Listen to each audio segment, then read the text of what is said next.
Bom dia, irmãos.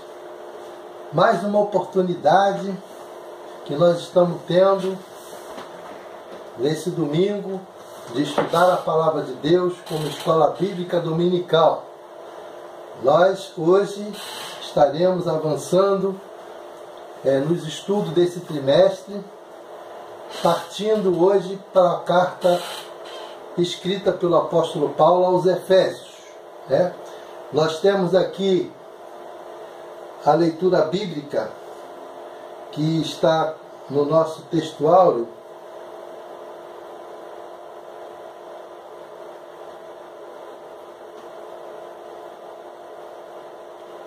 em Efésios, capítulo 2, versos 8 e 9.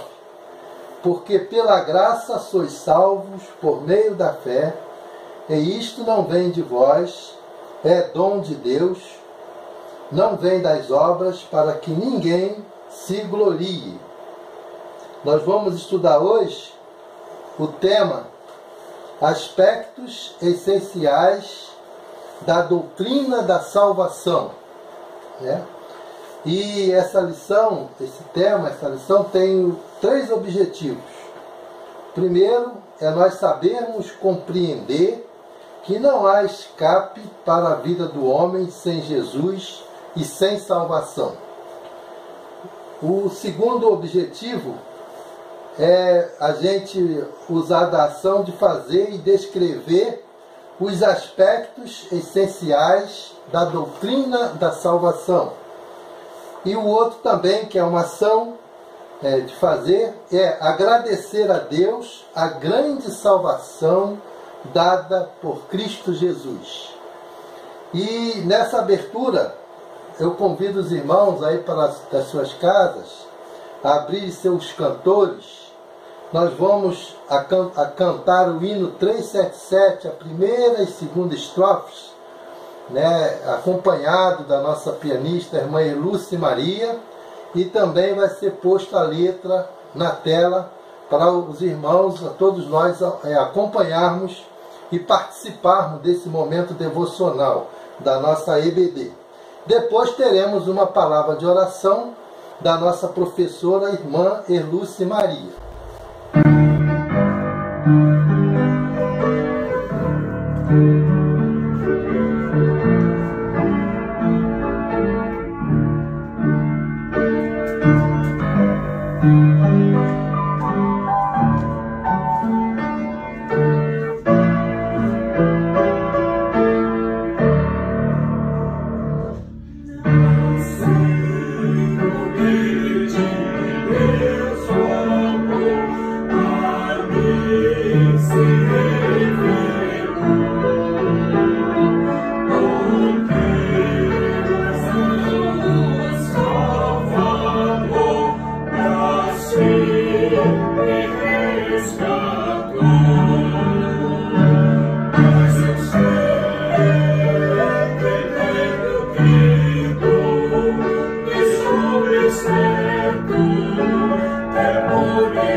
agradecemos, Senhor, pela salvação em Cristo Jesus.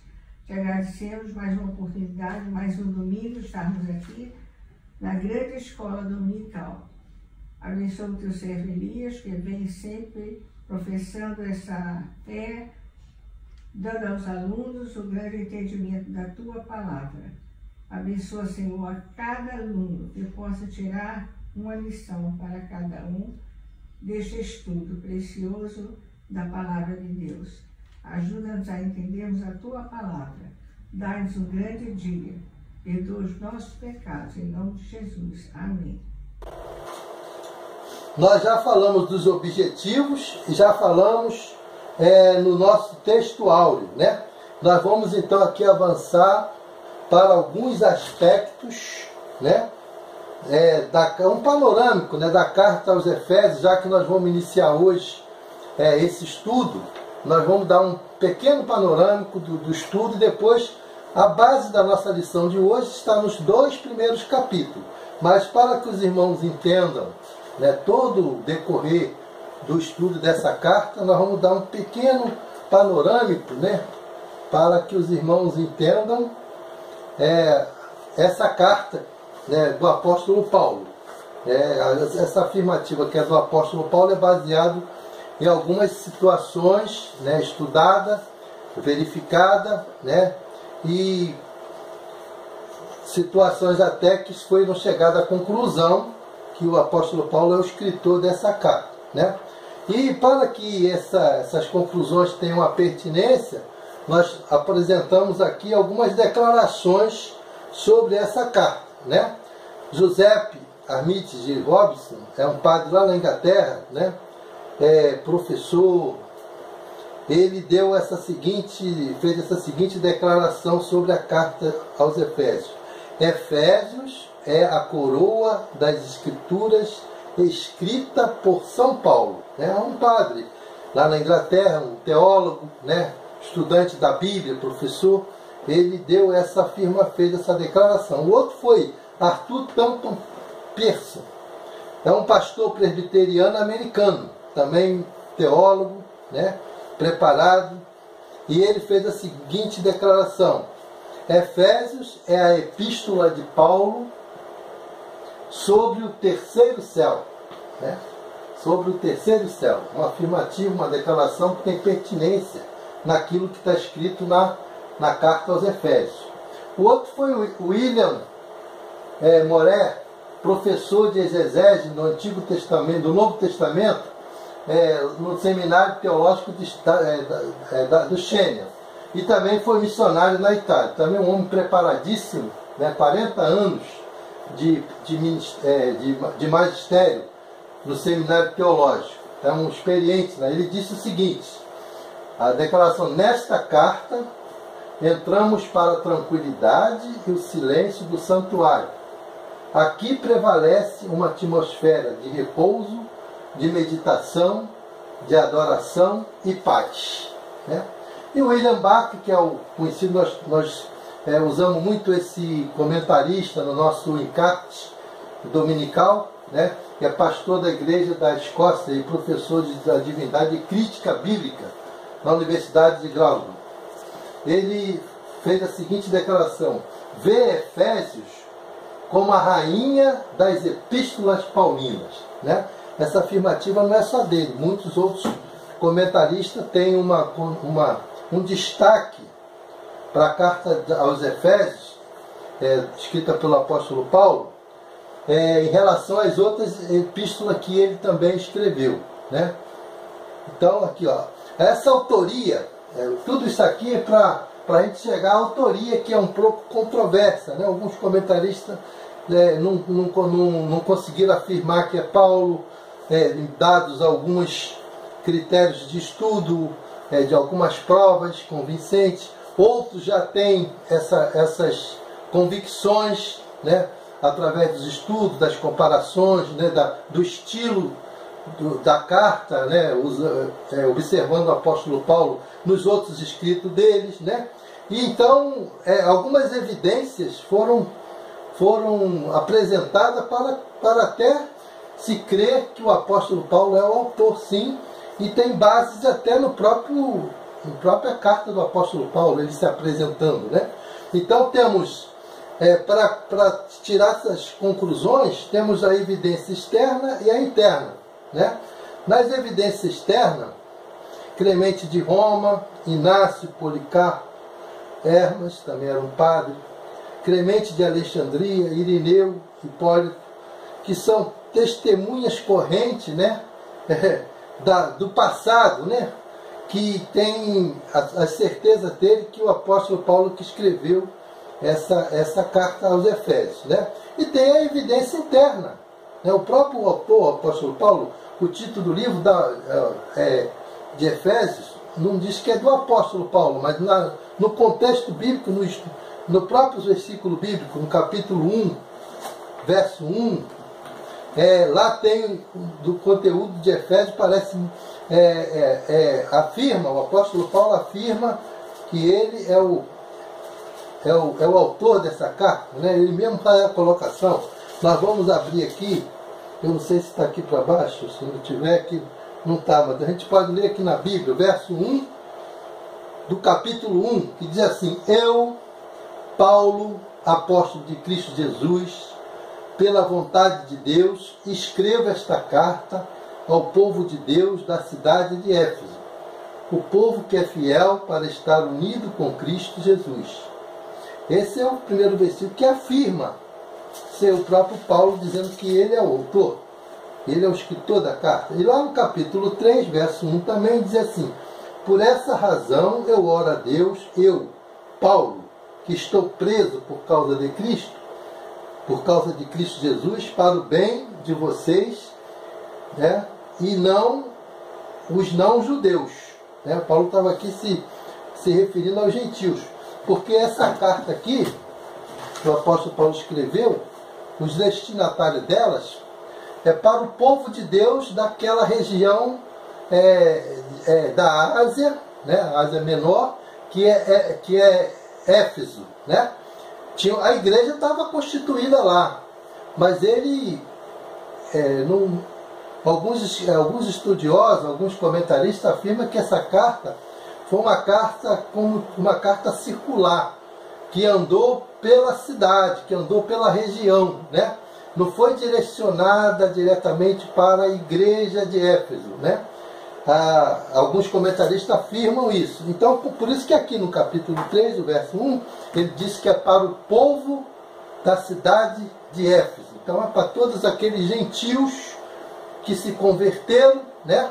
O apóstolo Paulo tem uma experiência larga com aqueles crentes, né, de convivência, na sua segunda viagem missionária, foi quando ele passou por Éfeso e foi para a sinagoga, esteve presente lá com um grupo de judeus, de não-judeus, de crentes salvos, e ali ele pôde falar da palavra, como nós já falamos em outros momentos, né?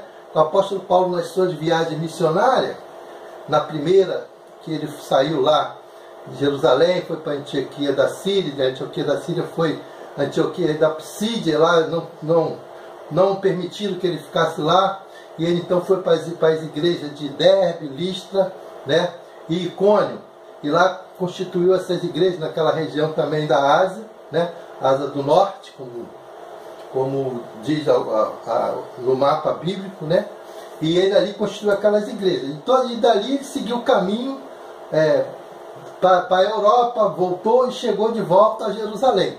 Isso na sua primeira viagem. Nessa passagem dele, da primeira viagem que ele foi, ele não ficou em Éfeso, ele passou, né? Na segunda viagem, né, que ele tinha por hábito visitar todas as igrejas, aqui está o mapa da segunda viagem, ele tinha por hábito de visitar todas as igrejas a qual ele constituiu, que ele pregou, que ele formou, para visitar aquelas igrejas, para ver como é que aqueles crentes estavam. Então, na sua segunda viagem, ele passou pelo mesmo caminho, passou por aquelas igrejas lá da Ásia Menor, igreja daquela região da Galácia, né, quando estudamos nas lições passadas, e depois, então, ele foi, no seu percurso de volta, ele vai dar uma paradinha em Éfeso, foi nessa segunda viagem, mas não demorou muito lá.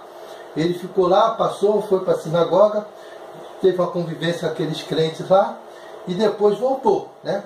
Então, na sua terceira viagem, né, que eu não sei se eu botei o mapa aqui, acho que eu não tenho o mapa da terceira, tem ele aqui, ó.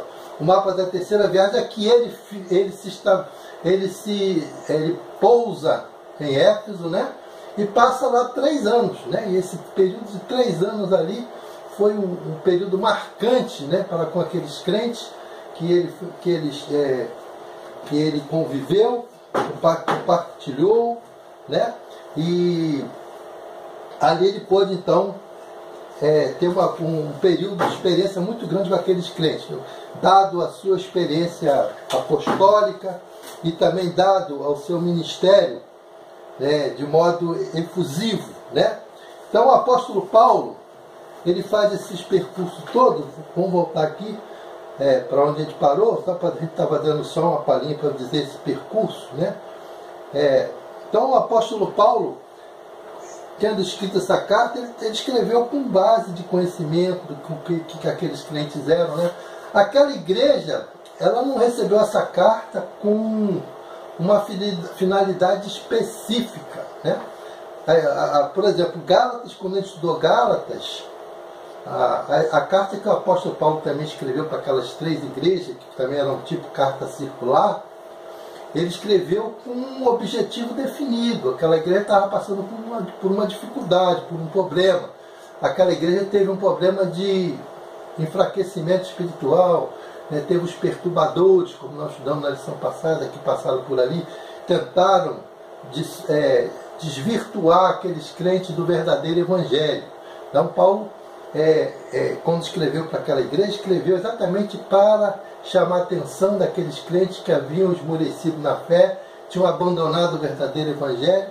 Então ele escreve para chamar a atenção daqueles crentes, trazê-los de volta para o verdadeiro evangelho. Então, uma mensagem específica.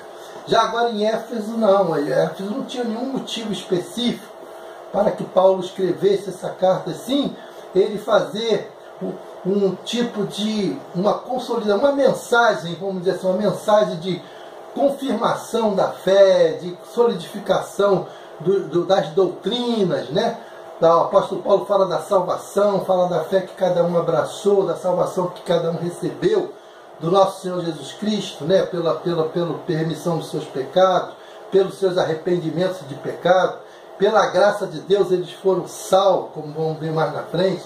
Então o apóstolo Paulo traz uma mensagem, vamos dizer assim, uma mensagem bastante completa, né? No sentido da firmeza espiritual e das doutrinas da salvação, né? Então essas evidências aqui que nós colocamos, ela vai nos levar à conclusão, né, de que o apóstolo Paulo verdadeiramente escreveu essa carta por muitas afirmativas de estudiosos da palavra de Deus, de teólogos, né, de pessoas preparadas para afirmar dessa forma. A data que foi escrita também existe algumas dúvidas. A gente colocou aqui aquilo que a maioria concluiu, né? Muitos afirmam que não tem data para você afirmar que Paulo escreveu, mas tem elementos que chegam ao ponto de que o apóstolo Paulo escreveu nos anos 60 depois de Cristo, quando ele esteve preso em Roma. O apóstolo Paulo foi preso em Cesareia, foi preso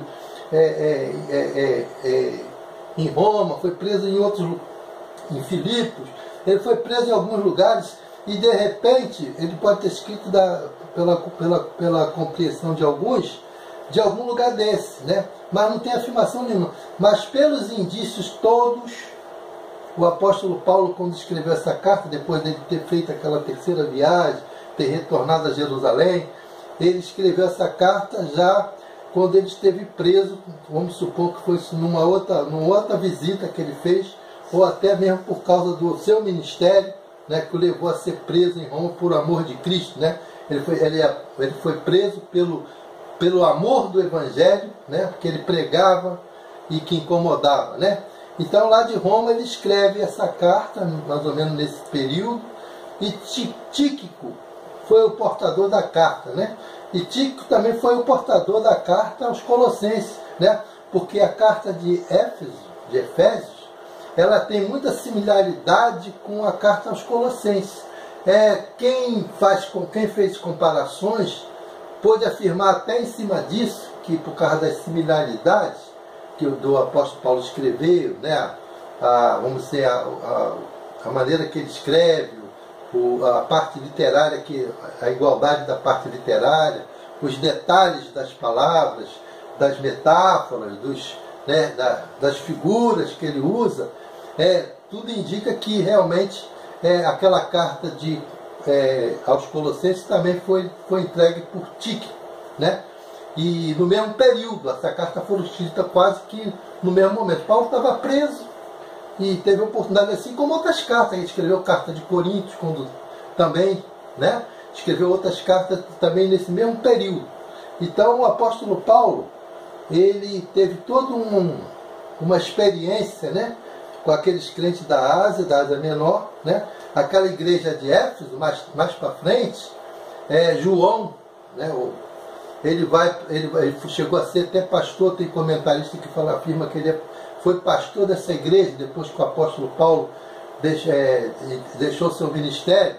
O João foi o servo de Deus que foi conduzido para a igreja de Éfeso, foi pastor lá, e dali ele foi transportado para a ilha de Pátimo, onde ele teve aquela visão, e ele, daquela visão que Deus deu a João, ele escreveu aquelas igrejas todas da Ásia, né? Aquelas igrejas todinhas, incluindo Éfeso, né? Inclusive a igreja de Éfeso teve um chamamento, né, do apóstolo João, que aquela igreja perdeu o seu primeiro amor, né? Aquela igreja desviou do primeiro amor. Então essa igreja teve momentos também difíceis depois, né? E o João tentou chamar a atenção dessa igreja mais para frente. Então a data é mais ou menos essa aqui, vamos colocar tudo como suposições, não podemos afirmar, mas os indícios todos indicam que foi por aí. A mensagem que essa carta do apóstolo Paulo apresenta é uma mensagem direcionada em 4 pontos aqui que a gente absolveu aqui, para chegarmos naquele ponto que o autor da revista de Compromisso quis nos apresentar. Aspectos essenciais da doutrina da salvação. Então o apóstolo Paulo aqui dá nesse preâmbulo aqui da mensagem, a igreja no plano de Deus, né? Quando fala igreja no plano de Deus, é uma igreja que foi constituída através de uma obediência à salvação, né? E que estava dentro do plano de Deus. Deus salva, né? Deus perdoa, Deus salva e Deus constitui a igreja. Então Deus tem um plano para a vida de cada pessoa que o aceita, fazer parte da igreja de Cristo, que é o nosso Salvador. Então a igreja no plano de Deus, né? E dentro desse plano de Deus, a igreja foi feita para estar unida com Cristo, né? A igreja foi feita para viver numa unidade em Cristo Jesus. Cristo se une à igreja, a igreja se une em Cristo. Há uma via de mão dupla, de ida e volta, né? Jesus veio ao encontro da pessoa para salvar, forma a igreja, se une à igreja, vai ser o cabeça da igreja, e o corpo vai ter que viver em união entre os membros e com Cristo, né? E aqui tem um tópico aqui chamado plano secreto de Deus, que é um termo que o apóstolo Paulo usou aqui na sua carta, né? Usou a figura do mistério, do segredo de Deus, né? Segredo de Deus em mistérios, né? Não é aquele mistério daquilo que ainda não tinha sido revelado, não, porque a revelação de Deus já tinha acontecido em Cristo Jesus, né? Esse mistério, esse segredo, daquelas coisas que ainda estavam para as pessoas tomarem conhecimento através do estudo da palavra, através da comunhão, né? Algumas coisas que faltam. Deus tem as bênçãos espirituais para os seus filhos de um modo muito amplo, né? Que enquanto nós estivermos nessa vida, a gente não vai conseguir atingir todos os ensinos que Deus tem para conosco, todas as experiências, então é nesse sentido que fala de segredo, de mistério, né?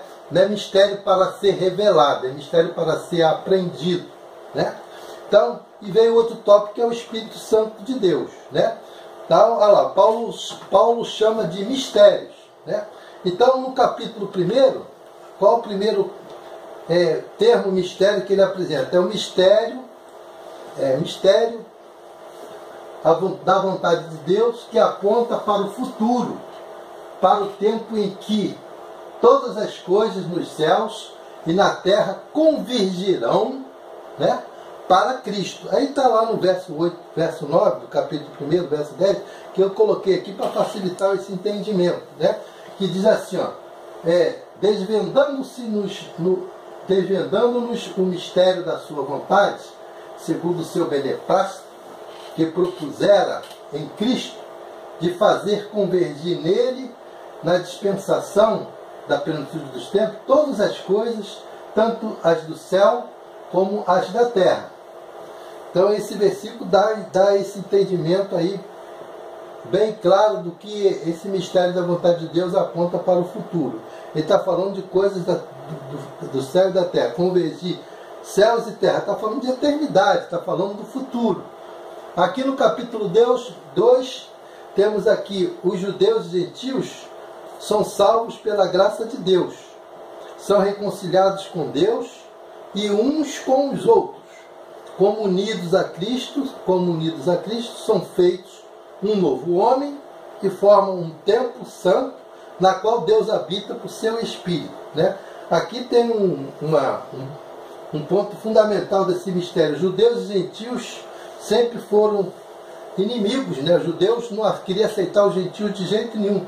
Os gentios, para se tornarem, fazerem parte da comunidade judaica, tinham que obedecer a lei deles, tinham que circuncidar. E a salvação estava embutida nisso aí. Se eles também não fossem circuncidados, também não tinham salvação, né? Que já estudamos isso lá em Gálatas, né? Mas Jesus veio para fazer exatamente essa união. Judeus e gentios são salvos pela graça de Deus. Não há distinção para Deus entre grego, entre gentil, entre judeu, né? Nem bárbaro, né? Conforme diz o texto bíblico, né? A salvação vem pela graça de Deus, é para todos. Essa questão da salvação, ela é tão forte, né? Que ela une. A salvação é para unir as pessoas com Cristo, para unir as pessoas em Deus para a sua adoração, né? Então, esse capítulo 2 apresenta esse arcabouço, né, de mistério, de segredo de Deus, que para a gente entender como a obra de Deus é perfeita em relação ao homem, né? No capítulo 3 vem aqui o mistério de Cristo, está no verso 4, que a gente botou aqui, no verso 6, né? Ou seja, Cristo como o cabeça e todos os crentes como seu corpo, né? A igreja de Cristo é composta de um corpo. Cristo é o cabeça e nós fazemos parte desse corpo. Nesse corpo, crentes gentios são co-herdeiros, membros ligados entre si e co-participantes da promessa de Deus. Os gentios, o apóstolo Paulo escreveu essa carta para os gentios, crentes, né? Não é direcionado para os judeus. E os gentios, quando receberam essa palavra, essa carta, eles se sentiram honrados, porque eles eram rejeitados, né? Eles aceitaram a graça salvadora de Jesus sem ter que fazer aquilo que os judeus queriam, né? O apóstolo Paulo vem e mostra essa verdade para eles, né? Que eles, a partir daquele momento que eles estavam fazendo parte do corpo de Cristo, eles passaram a ser co-herdeiros, né? Também das mesmas promessas que Deus fez no passado para o povo judeu, né? E eles são co-participantes dessa mesma promessa. Aí lá o versículo 4, quando ele fala o mistério de Cristo aqui, diz assim, ó: pelo que quando ledes, podeis compreender o meu discernimento do mistério de Cristo. Apóstolo Paulo falando. Pelo que quando ledes, podeis compreender o meu discernimento do mistério de Cristo. É isso falando, que esse mistério que não é mistério, nem coisa que precisa ser revelada. É uma coisa que, a partir do conhecimento, do aprendizado, do ler, né? A saber, aqui já é o verso 6, a saber que os gentios são co-herdeiros, membros do mesmo corpo e co-participantes da promessa em Cristo Jesus por meio do Evangelho. Olha que bênção, né? Os gentios ficaram muito felizes, realizados com essa palavra do apóstolo Paulo. No capítulo 4, isso tudo tem a ver com a salvação, né? O valor que a salvação dá à pessoa. E só tem que agora acontecer o que? A contrapartida. Nós precisamos valorizar a nossa salvação, porque tudo tem um propósito, né? Debaixo do céu, em que Deus espera de nós. O capítulo 4, ele faz a ênfase à unidade do corpo, né? Capítulo 4, ênfase à unidade do corpo e ao plano de Deus para o seu crescimento rumo à maturidade, né?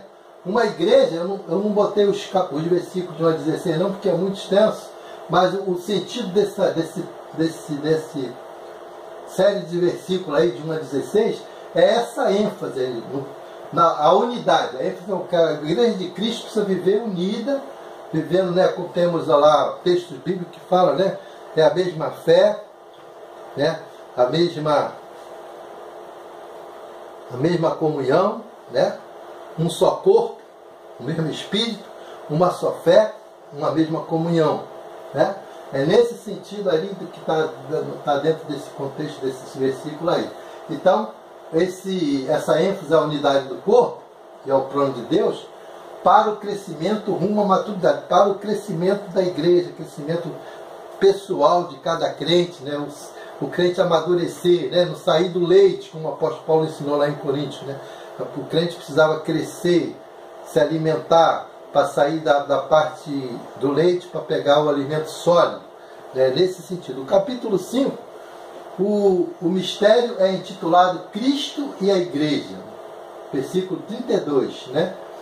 Que diz assim: grande é esse mistério, mas eu me refiro a Cristo e a Igreja. Por quê? Ele estava fazendo menção aqui do relacionamento aquele relacionamento entre ambos, e o padrão para o relacionamento entre marido, crente e sua esposa, né?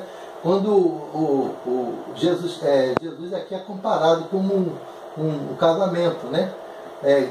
O mistério de um casamento, de marido e mulher, que deve viver dentro de um padrão de relacionamento abençoado. Jesus Cristo, quando o apóstolo falou, se referia a Cristo e a igreja. Cristo, a igreja é a noiva, Cristo é o noivo. Então há um casamento de Cristo com a igreja, né? Dentro dessa unidade, desse estar com Cristo e Cristo estar com a igreja. No capítulo 6, mistério do Evangelho, do qual Paulo era embaixador em cadeias, versos 19 e 20. Né? O apóstolo Paulo ele foi preso várias vezes, né? E ele não deixava de pregar o Evangelho, ele escrevia e ele anunciava o Evangelho. O apóstolo Paulo foi preso em Roma, ficou numa casa alugada, vamos dizer assim, uma prisão domiciliar, e ali ele não teve impedimento de pregar o Evangelho, né? Ele tinha um soldado romano tomando conta dele como prisioneiro, que era a praxe, mas ele tinha liberdade de pregar o Evangelho, né? Até as pessoas visitavam ele, pregavam o Evangelho, e além de escrever as cartas para as igrejas que ele organizou, que ele precisava escrever, né? E aqui o versículo 19 a 20 diz assim, ó: e também por mim, para que me seja dada, no abrir da minha boca, a palavra, para com intrepidez fazer conhecido o mistério do Evangelho, pelo qual sou embaixador em cadeias, para que em Cristo eu seja ousado para falar, como me cumpre fazê-lo. Aqui o apóstolo Paulo está falando da responsabilidade dele, do compromisso que ele abraçou para ser um apóstolo de Jesus, para ser um pregador do Evangelho, para pregar a salvação, né? Então ele está afirmando tudo isso dentro desse esse mistério do Evangelho que o levou ele a ser o embaixador até em cadeias. Passando adiante aqui, nós já passamos aqui pelo mapa da segunda viagem, fazemos a menção. E agora vamos fazer o plano da cidade de Éfeso. Nessa cidade de Éfeso, né, era uma cidade cosmopolita, uma cidade com uma vida, era uma cidade muito considerada, muito significativa, né? E lá tinha alguns destaques que faziam essa cidade ser ser uma cidade muito reconhecida, né? O mundo daquela cidade era muito conhecido pelo mundo afora, né? Naquela época. E nessa cidade tinha o templo de Diana, a deusa Diana, né? Esse templo aqui, que nós colocamos simbolicamente aqui para ilustrar, lá em Éfeso, esse templo era famoso. Ali tinha uma convergência de muitas pessoas para ir adorar ali a deusa Diana, né? Diz que ela tinha as suas sacerdotisas, né? Tinha lá os seus jovens, na linguagem de hoje, né? Os seus jovens musculentos, e tinham culto a ela através do uso da prática do sexo também ali, né? Usando esses personagens aí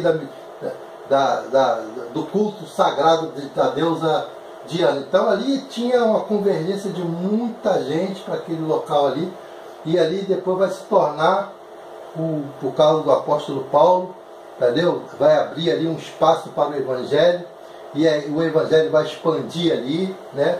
E isso tudo, né, vai também ter o seu fim, né? Foi destruído, esse templo foi destruído em 356 a.C., e depois foi restaurado lá no período de Alexandre o Grande, né? Ele foi destruído na guerra, lá no período interbíblico, né? Nas guerras que teve naquela época, ele foi destruído. Depois veio o período de Alexandre o Grande, e foi restaurado, mas não foi mais a mesma coisa, né? E a deusa Diana é essa figura dessa imagem aí, né? A deusa Diana na mitologia romana, que o romano tomou da mitologia grega essa deusa que chamava Artemis, pela mitologia grega, e foi absolvida pela mitologia romana, dando o nome de deusa Diana. Então, esse templo era uma das 7 maravilhas do mundo antigo. Éfeso era a capital da província romana da Ásia, que hoje é a Turquia moderna, né? E essa cidade era considerada uma cidade muito bela. Era a 4ª maior do Império Romano, né? Éfeso também era um grande centro comercial, aquilo que eu falei, tinha muita... Éfeso também um grande centro comercial, né? E para ainda ampliar esse valor dado à cidade de Éfeso, lá também tinha um anfiteatro para 24.000 pessoas assistirem às peças teatrais, né? A gente vai mostrar aqui esse anfiteatro, cidade de Éfeso, greco-romana, né? Então tinha capacidade para 24.000 pessoas. Está lá em Atos, capítulo 19, 29, tá? Esse texto bíblico que fala desse anfiteatro. Aqui, a terceira viagem missionária já fez menção, né? Agora vamos entrar aqui em alguns pontos sobre a nossa lição propriamente dita, que a gente vai estudar 2 capítulos bem resumidos, que o nosso autor aqui ele resumiu bastante o aspecto do conteúdo, né? Desses 2 capítulos, né? Esses aspectos essenciais da doutrina da salvação, ele nos chama a atenção para a valorização que a gente tem que dar para a nossa salvação. O apóstolo Paulo, quando escreveu para aqueles crentes gentios, quis passar exatamente esse sentimento para eles. Eles eram tão rejeitados, tão ignorados, né? Rejeitados de uma forma grosseira pelos judeus. E o apóstolo Paulo vem, e depois que eles aceitaram essa salvação, agora eles faziam parte do mesmo corpo, tinham os mesmos privilégios, tinham os mesmos as mesmas oportunidades, as mesmas promessas, né? Eles eram alvo das mesmas promessas que os judeus tinham, né? Então, o apóstolo Paulo chama a atenção para exatamente direcionar nessa valorização que o crente tem que dar para a salvação, ele entender esse aspecto que a graça de Deus restaura o homem para o louvor e glória de Deus, né? Nós fomos salvos, nós fomos criados e fomos salvos para o louvor e a glória de Deus, que é esse tópico aqui. E lá em Efésios capítulo 6, vem o versículo que fala dessa grande verdade, né? para o louvor da sua graça que nos deu gratuitamente no amado. A salvação no amado aqui em Jesus Cristo, né? Muitos estão preocupados, mas em ter do que ser, né? Aqui o comentarista, nessa abertura aqui da nossa revista, ele faz uma colocação importantíssima que a gente, eu vou até ler, porque para não falhar em nenhuma palavra que foi colocada aqui para o entendimento dessa lição a partir de aqui também, né? A salvação é um dom inefável de Deus. O homem vivia perdido eternamente, com vida distante de Deus, mas o Senhor o fez chegar a Ele. Fomos salvos da nossa vã maneira de viver. Antes estávamos perdidos e fomos achados por Jesus. Vivíamos nas trevas e Ele nos trouxe para a sua maravilhosa luz. Vivíamos sem rumo e nos foi dado o caminho. Vivíamos condenados e o Senhor nos absolveu. Fomos salvos e essa salvação precisa ser conhecida em sua inteireza para que exaltemos o nome do Senhor, né? Aí por isso que veio esse verso 6 e diz: para o louvor da glória da sua graça que nos deu gratuitamente no amado, né? Aí o comentarista fala: muitos estão preocupados, mas em ter do que ser. O ter se preocupa e busca as questões materiais. Pode ser uma característica de avareza e ambição. O ser faz parte do compromisso com a existência da vida. Procurar desenvolver os aspectos do caráter. Para o louvor da glória de Deus, por causa da natureza, preço e eficácia de nossa redenção, em quem temos a redenção pelo sacrifício de Jesus Cristo na cruz do Calvário, com o objetivo de recebermos a remissão dos nossos pecados, ofensas, porque a graça de Deus é grande, enorme e faz parte do seu tesouro. A nossa posição diante dele inclui o fato de sermos feitos herança. Em Cristo fomos feitos herdeiros. Deus trabalhou em nossa vida nos fazendo de novo. Fomos regenerados. Quando temos esse entendimento, damos atenção devida à palavra da verdade. Temos a mais importante e real segurança de nossa fé. Temos nascido de novo com um propósito bem definido, bem claro e inquestionável, que é para o louvor e a glória de Deus, né? Aí vem aqui a explicação dessa parte toda. Por causa da natureza, preço e eficácia da nossa redenção, em quem temos a redenção pelo sacrifício de Jesus Cristo na cruz, com o objetivo de recebermos a remissão do nosso pecado, porque a graça de Deus é grande e faz parte desse tesouro, né? Avançando aqui, tem uma oportunidade de analisarmos, né? De colocarmos em debate ou fazermos uma avaliação nossa pessoal, né? Temos a mais importante e real segurança da nossa fé: ter nascido de novo, com um propósito bem definido, claro e inquestionável, que é para o louvor e a glória de Deus. Aí vem a pergunta, né, de reflexão, né? Tudo o que você faz converge para a glória de Deus? Aí vem o segundo tópico, já está lá no capítulo 2, verso 1. Né? Depois a gente vai voltar no outro tópico, que a arrumação que foi dada aqui pelo comentarista da revista foi essa, né? Aí vem a outra graça de Deus aqui, né? Outro aspecto, né? Essencial da doutrina da salvação. A graça de Deus restaura o homem, vivificando-o em Cristo Jesus, né? Estando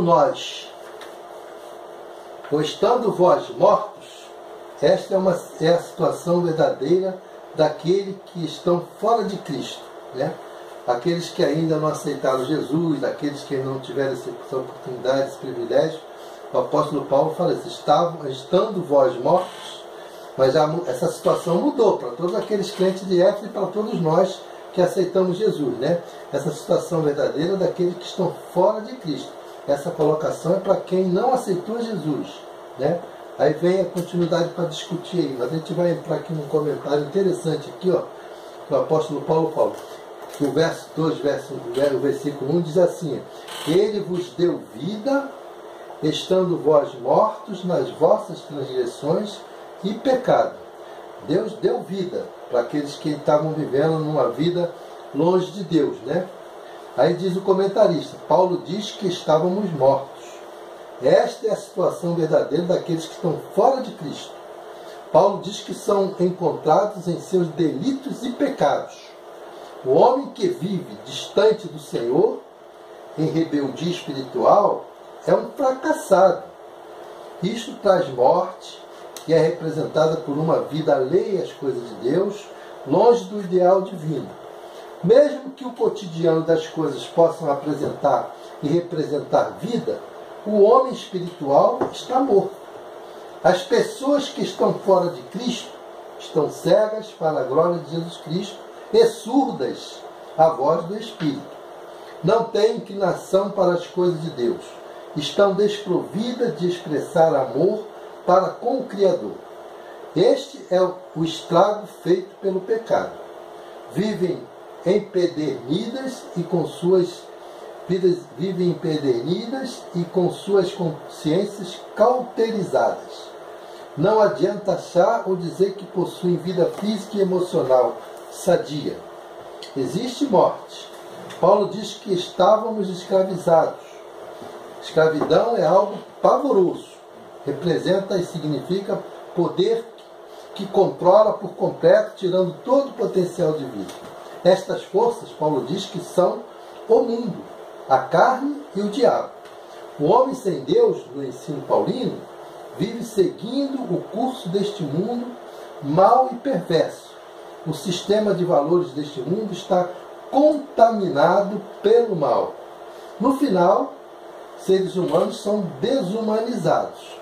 Esta situação trouxe condenação, não somente mortos e escravizados, mas condenados. O pecado continua fazendo estragos na vida pessoal e, consequentemente, na sociedade. Isso é uma realidade de hoje, né? Então, aqui, mesmo que o cotidiano das coisas possa apresentar e representar vida, o homem espiritualmente está morto. Aquele que ainda não mudou de vida, não aceitou Jesus, né? Não abraçou a salvação em Cristo Jesus, né? Então, o pecado continua a fazer estrago na vida pessoal e, consequentemente, na sociedade. Ele vos deu vida. Está falando para os crentes de Éfeso. E agora eles eram salvos, resgatados, né? Vivificados. Como diz assim, fomos vivificados por Cristo Jesus. Aí vem o outro tópico. Agora volta lá no capítulo 1. Né? Dentro dessa mesma linha de pensamento, o outro aspecto essencial da doutrina da salvação é que a graça de Deus nos elegeu em Cristo para a salvação. Foi pela graça sois salvos, né? A gente vai ver isso aí daqui a pouco, acho que esse versículo vai estar inserido aí, faz parte de Éfeso. Não sei se vai ser nessa lição ou na próxima. Efésios 1,4 diz assim, ó: como também nos elegeu nele, antes da fundação do mundo, para sermos santos e irrepreensíveis diante dele em amor, né? Como também nos elegeu nele. Não existe eleição sem Jesus, né? Entendemos a questão da eleição. Vamos entender esse aspecto aqui, ó. A eleição precisa ser entendida à luz da pessoa de Jesus, como diz lá em 1 Pedro 1,2. É para aqueles que estão em Cristo, né? O apóstolo Paulo falou: aqueles que estão em Cristo, nova criatura é. As coisas velhas já passaram, eis que tudo se fez novo. Então, a partir desse momento, a pessoa que aceitou Jesus, que vive uma nova vida, ele é um eleito de Cristo, faz parte da eleição, faz parte da herança, faz parte da justificação, e ele está longe daquilo que nós comentamos há pouco, que é da condenação, né? Porque ele agora é um salvo em Cristo Jesus. Então, na nossa denominação, a Convenção Batista Brasileira tem uma declaração doutrinária sobre eleição. E ela foi colocada aqui, ó.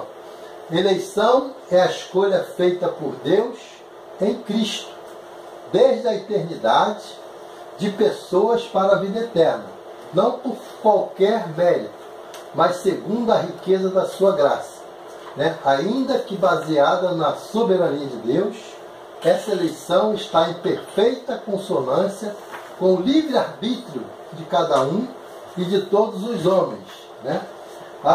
Quando fala assim livre-arbítrio, é porque Deus não fez o homem, a sua criatura, né, para ser manipulado, para ser como robô, né? Deus deu a oportunidade do homem de escolha. Livre-arbítrio aqui é a oportunidade de escolha. Se o homem escolhe um caminho diferente daquele que Deus apresenta para ele, para a sua alegria, para a sua comunhão do homem com Deus, ele busca outro caminho, então ele vai ter uma vida realmente triste, né? Uma vida desastrosa, né? Uma vida funesta. Mas quando ele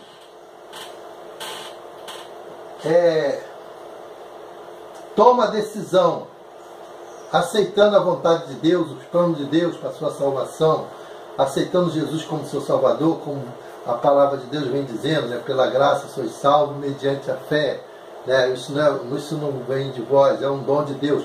Deus dá o dom da salvação para aqueles que aceitam Jesus como Salvador pela fé, abraçando essa graça, essa misericórdia de Deus para com a sua vida, te dando essa oportunidade. Então essa escolha é a escolha que Deus dá para você também dentro desse livre-arbítrio, né? Para que você tome a sua própria decisão e Deus não vai impor nada à vida de ninguém. Todos nós que somos salvos em Cristo Jesus, nós tomamos a decisão pela escolha nossa, pelo poder do Espírito que nos moveu, nos convenceu, né? Nos mostrou que a gente precisávamos reconciliar com Deus, precisávamos perdão do nosso pecado, precisávamos ter uma vida na presença de Deus para ter uma vida feliz, né? E a partir daí tem uma salvação que vai passar a ser valorizada para a gente poder a partir daí louvar, né, o nosso Deus, engrandecer o nome dele, como a gente vai ver mais aqui para frente, né? Quando a gente vai voltar lá no coisa para mostrar esse ponto do louvor, da adoração, né? Olha lá, livre-arbítrio não é contrário à graça. Ele não é contrário à graça. A graça está dentro da tua escolha. Você está com essa opção lá, né? Você tem receber a graça de Deus ou recusá-la. O livre-arbítrio vai apontar, você que vai escolher. Deus não força, né? A Bíblia diz que Deus, quando quer salvar a pessoa, ele bate na porta do seu coração, né? Como diz lá em Apocalipse. Eis que estou à porta e bato. Aquele que abrir a porta do seu coração, eu entrarei, cearei com ele e ele comigo. Isso aí é salvação. Esse versículo tem a ver com a salvação, tem a ver com a mudança de vida, tem a ver com a aceitação de Jesus como Salvador e desse Deus maravilhoso que mandou seu Filho para que você o adore, para que você o sirva, você anda na presença dele, você passa a agradar a Deus e ter uma vida de felicidade e por fim, a vida eterna, porque a nossa vida carnal acaba aqui, mas a vida espiritual, a nossa alma vai voltar para o Criador. Se você tiver com a sua vida eterna garantida, você vai morar no céu com Jesus que está lá à destra de Deus, intercedendo por todos nós, né? Então, passando adiante aqui, vamos lá para o outro ponto, né, dos aspectos essenciais da doutrina da salvação, que é a graça de Deus se tornou eficaz por meio da redenção pelo sangue de Jesus, né? A nossa redenção, a nossa salvação, a nossa remissão, o nosso resgate foi feito pelo sangue de Jesus quando ele morreu na cruz do Calvário, né? O versículo 2:13 diz assim: mas agora em Cristo Jesus, vós que antes estavais longe, vieste para perto. pelo sangue de Cristo, né? Olha lá, mas agora é um contraste entre a vida nova e a vida velha. Antes você vivia uma vida velha, estava longe. Depois que vocês aceitaram Jesus como Salvador, nós aceitamos, nós passamos a ter uma vida nova. Então, mas agora, em Cristo Jesus, né, vem aqui a explicação, Jesus desfez tudo de mal que havia em nossa vida de forma condenatória por causa do nosso pecado, né? Jesus tirou todas as barreiras que impedia da gente ser salvo na pessoa dele, né? Ele perdoou nossos pecados, né? Nos livrou de todas as coisas ruins que esse mundo nos absolveu, né?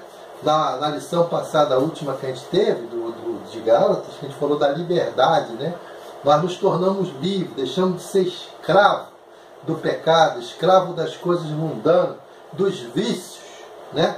E agora a gente tem uma nova forma, Jesus desfaz tudo isso e nos dá uma nova vida, de uma forma que não é mais condenatória, porque nós fomos perdoados pelos nossos pecados. Vieste para perto pelo sangue de Cristo. A graça de Deus fez com que o sangue de Jesus derramado fosse eficiente e eficaz na nossa vida, né? Aí vem aqui para a gente fazer a avaliação. Por mais que tenha sido o nosso pecado, por mais infame que tenha sido a vida humana, a graça de Deus, disponível pela fé, é enorme e capaz de cobrir todo tipo e tamanho de pecado, né? A Bíblia tem um versículo que diz que aonde abundou o pecado, superabundou a graça. É que volta a falar na graça, né? A graça de Deus que está disponível. A gente precisa exercitar a fé, o homem precisa exercitar sua fé em Deus e enxergar essa graça e não ficar colocando sua vida, a sua situação, aquilo que ele tem que é dado como barreira, né? Ele pode ficar despreocupado que para Deus não há barreira, né? A graça dele supera tudo isso. Você vai ser uma nova criatura no dia que você tomar essa decisão, despreocupado daquilo que você é, né? A Bíblia, no Cantor Cristão, tem um hino que diz assim: eu venho como estou, eu venho como estou. É do jeito que você está, é do jeito que a pessoa está, que ela deve se dirigir a Deus, pedir perdão por seus pecados. Essa graça que está disponível, ele, por essa graça e pela fé em Cristo Jesus, no seu sacrifício, ele entrega a sua vida para que Deus faça dela uma nova vida. Todos os obstáculos que tiver, né, tudo aquilo que te escraviza, Jesus vai te libertar pela graça de Deus que há em Cristo Jesus. Ele não olha o tamanho do seu pecado, não olha a quantidade do seu pecado. Deus, ele limpa tudo, né? Torna o seu coração mais branco como a neve, como também diz a palavra de Deus e o hino do Cantor Cristão. Aí vamos por outro tópico aqui, que é o 2,19, que é o último tópico da nossa lição, né? O outro aspecto essencial da doutrina da salvação, que vem pela graça de Deus, que ela nos coloca na condição de membro da família de Deus. Olha que coisa maravilhosa. A pessoa vai passar a ser membro da família de Deus, daquele corpo que a gente falou lá atrás, em Cristo, que vai viver em unidade, em santidade, né? Para a honra e glória de Deus. Cristo é o cabeça da igreja. E nós somos o corpo dessa igreja. E essa igreja é uma família, né? Nós somos membro dessa família de Deus, né? Como diz aqui no versículo. Assim não sois mais estrangeiro nem imigrantes. Pelo contrário, sois concidadãos dos santos e membros da família de Deus. Tudo isso é a partir da salvação, é a partir da decisão certa que a pessoa tem que tomar ao lado de Jesus, né? A salvação nos colocou na condição de família de Deus. Aqui vem então as colocações em relação à família de Deus. Ela é composta pelos filhos que ele adotou por meio de Jesus Cristo. por meio da salvação que Jesus Cristo deu. Jesus é o primogênito dentre muitos irmãos, né? Como um pai perfeito, nosso Deus ama a todos os seus filhos, na mesma medida. Jesus faz parte, né? Como primogênito entre muitos irmãos dessa família de Deus, né? Ele é o cabeça da igreja, é o cabeça do grupo que aceitaram ele como Salvador. Como um pai perfeito, nosso Deus ama a todos os seus filhos na mesma medida. Aquelas separações que houve entre judeus, gentios, judeus convertidos, não convertidos, todos que aceitam Jesus vão fazer parte da mesma família. Então Jesus vai unir, né? Não vai fazer acepção de ninguém. Todos vão ter os mesmos privilégios, como eu já falei, e as mesmas bênçãos, né? E principalmente a vida eterna com Deus no céu. Não há divisão e nem acepção de pessoas. Na família de Deus, todos são iguais. Não há grego, não há judeu, não há livre, não há gentil, né? Essa é a afirmativa bíblica que nos dá essa tranquilidade, essa confiança, essa segurança, né, da nossa salvação. Nós, uma vez salvos, para sempre salvos. E agora temos que caminhar para a maturidade, como falamos lá atrás, que um dos propósitos, né, que Deus tem para nós no seu plano é nos fazer maduros espiritualmente. E aqui nós estamos avançando já para o final aqui, onde tem os desafios, né?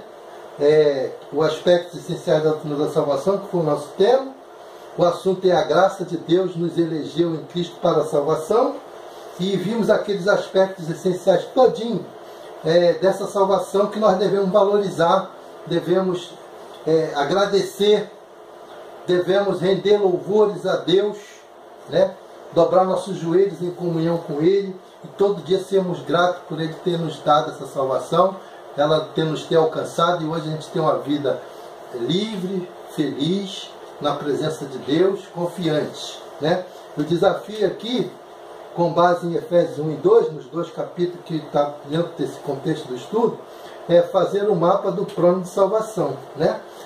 Mais ou menos já fizemos esse mapa do plano de salvação aqui.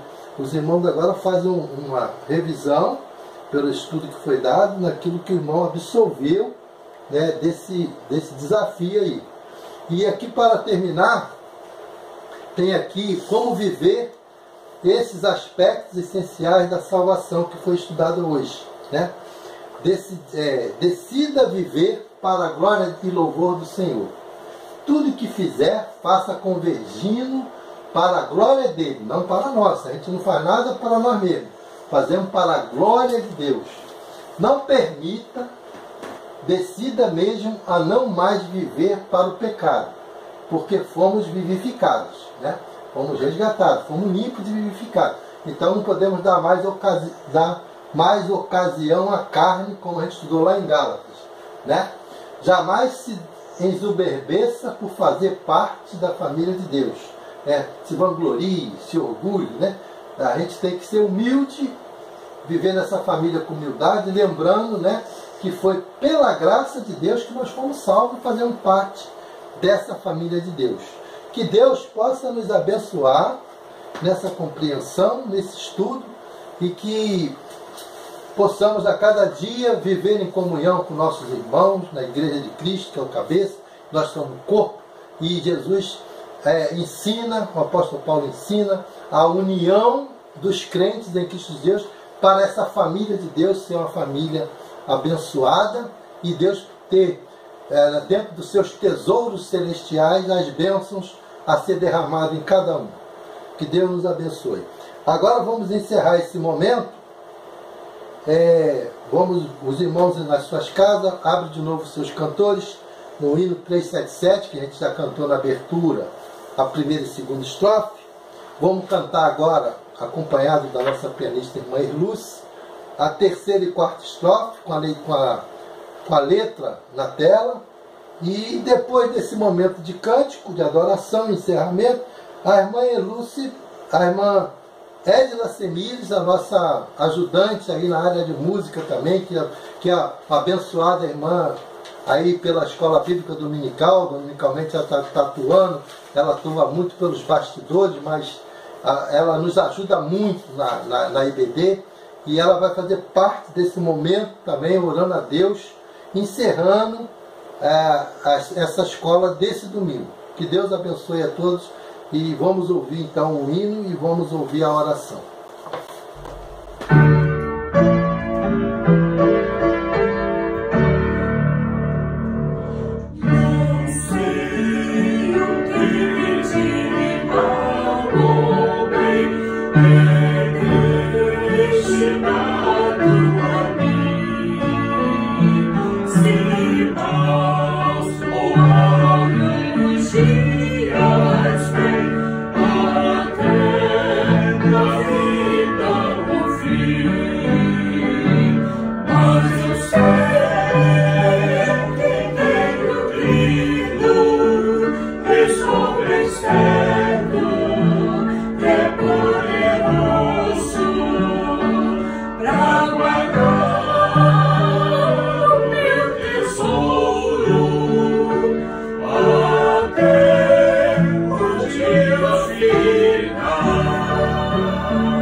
Nossos pais, muito obrigada por mais uma realização da Escola Bíblica Dominical. Muito obrigada pela vontade de todos que acessaram esse estudo, de aumentar o conhecimento da Tua Palavra, Senhor Deus, aumentar a comunhão contigo, aprender mais dos Teus ensinamentos, para que possamos estar firmes, aumentar a nossa fé, seja nas circunstâncias boas ou nas mais difíceis, como essas pelas quais estamos passando, Senhor Deus. Muito obrigado por essa oportunidade, muito obrigado por esse meio, obrigado pela disposição do irmão Elias de preparar os estudos, e mais uma vez agradecendo a cada um que tem esse interesse, Senhor Deus. Te agradecemos por toda esta provisão. Em nome do Teu Filho amado, Jesus Cristo. Amém.